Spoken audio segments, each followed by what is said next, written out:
Bonjour à tous, c'est Nathan de l'agence NIL et aujourd'hui, on va faire un tuto HubSpot pour apprendre à créer un email en drag and drop dans HubSpot Marketing.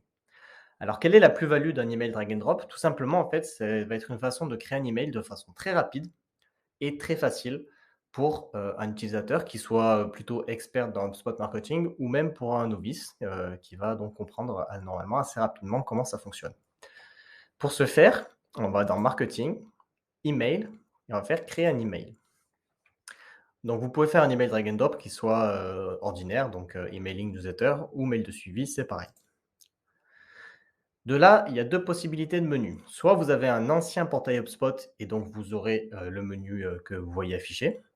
Soit vous avez un nouveau portail HubSpot et vous verrez seulement le menu glisser et déposer parce que maintenant HubSpot ne fait plus que du drag and drop. Là, vous pourrez choisir soit un modèle fait par HubSpot, soit un modèle personnalisé que vous aurez fait au préalable. Donc là, on va choisir un personnalisé. Et donc, j'arrive dans mon gestionnaire d'email où je vais créer mon mail avant de l'envoyer. Alors, la grosse plus-value du drag and drop, c'est qu'on va pouvoir très simplement mettre en forme son email en glissant et déposant les items de gauche dans l'email. Donc là, par exemple, si je veux mettre un bouton, je vais prendre le bouton et le déposer ici. Un conseil, là, vous voyez, par exemple, si finalement mon bouton, je veux le mettre à droite du texte, je vais le prendre et le glisser-déposer à droite du texte, et ça va faire une mise en forme mauvaise. Pour éviter ça, je vous conseille de toujours mettre la mise en forme avant d'intégrer les items. Donc là, par exemple, imaginons que je veuille avoir 2 colonnes, donc je pourrais en mettre 3 ou 4, mais là j'en veux que 2. Je vais glisser et déposer l'item de colonne, la mise en page de colonne. De là, bon, soit vous pourrez modifier cette mise en page en cliquant ou en bougeant le bouton, soit vous pourrez insérer vos items. Donc là, toujours pareil, pour insérer ces items, on va prendre les items qui sont ici et on va par exemple mettre un texte. Une fois que j'ai inséré mon item, je vais pouvoir modifier ce qui est à l'intérieur. Donc là, par exemple, si mon texte, je veux supprimer une partie du texte, je peux le faire. Et donc à droite, si par exemple je veux mettre une image, donc on va mettre une image, et je vais pouvoir là aussi donc la modifier, sélectionner mon image. Donc je vais mettre une image, par exemple le book, et on voit que la mise en forme se fait à peu près automatiquement. De là, donc je pourrais faire ça pour tous les items que je veux intégrer dans mon email. Et une fois que ça sera fini, comme pour un email classique, donc je vais pouvoir donc remplir les paramètres, puis envoyer tout de suite ou planifier mon email à la liste des destinataires à qui je veux l'envoyer.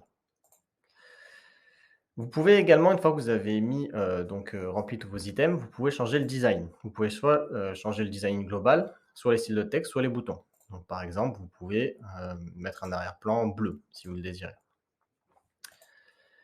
Une fois que vous avez créé votre email en drag and drop, un petit plus que vous pouvez faire, c'est créer un test AB. Donc en fait, c'est pour voir quelle version de votre email fonctionne le mieux. Pour ça, vous appuyez sur le bouton créer un test AB. Vous donnez deux noms, donc par exemple version A bleue, celle-ci, et version B blanche. Vous allez choisir une variable. Donc par exemple, si moi mon objectif c'est d'avoir un gros taux de clic sur mon email. Et donc là, vous voyez dans la configuration présente, il y a 25, enfin, HubSpot va automatiquement envoyer ma version A à 25% des destinataires et ma version B à 25 autres % des destinataires. De là, il va aller revoir les résultats de cet email et regarder lequel a eu le meilleur taux de clic. Si c'est ma version A, il va envoyer les 50% en version A aux destinataires restants. Si c'est le contraire, il va envoyer la version B aux 50% des destinataires qui restent. Donc, on a vu comment créer un email en drag and drop et comment faire un test AB sur cet email. Je vous remercie d'avoir regardé cette vidéo et puis je vous invite à aller voir si vous avez d'autres questions sur HubSpot, sur le CRM HubSpot, sur notre page internet, donc qui répertorie tous les tutos HubSpot qu'on a fait. Et puis, si jamais vous avez besoin, vous pouvez bien sûr nous contacter pour soit un onboarding, soit une formation, ou en tout cas qu'on vous accompagne pour capitaliser sur votre investissement sur votre CRM HubSpot et donc pouvoir l'utiliser au maximum de ses capacités. Je vous remercie. Passez une très bonne journée. Au revoir.